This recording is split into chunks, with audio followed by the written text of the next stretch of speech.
ಚೈತ್ರಾ ಕುಂದಾಪುರ ಒಂದು ಕಾಲದಲ್ಲಿ Hindu fire brand ಅಂತಾನೆ ಕರೆಸಿಕೊಳ್ತಿದ್ದ ಗಟ್ಟಿಗಿತ್ತಿ.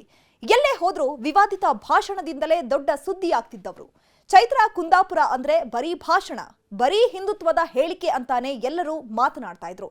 ಆದ್ರೆ ಅಸೆಂಬ್ಲಿ ಚುನಾವಣೆ ವೇಳೆ ಚೈತ್ರಾಳ ಅಸಲಿ ಕಥೆ ಹೊರಬಿದ್ದಿತು.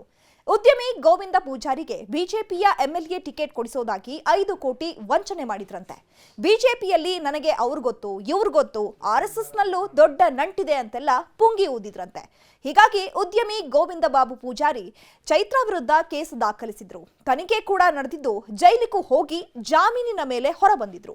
ಇದೀಗ ಬಿಗ್ ಬಾಸ್ ಮನೆಯಲ್ಲಿ ತಮ್ಮದೇ ಆಟವನ್ನ ಆಡ್ತಿದ್ದಾರೆ.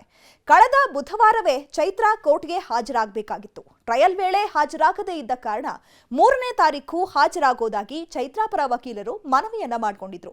ಹೀಗಾಗಿ ಬಿಗ್ ಬಾಸ್ ಮನೆಯಿಂದ ನೇರ 1ನೇ ACMM ಕೋರ್ಟ್ಗೆ ಆಗಮಿಸಿದ ಚೈತ್ರಾ ವಿಚಾರಣೆ ಎದುರಿಸಿ ಹೋಗಿದ್ದಾರೆ.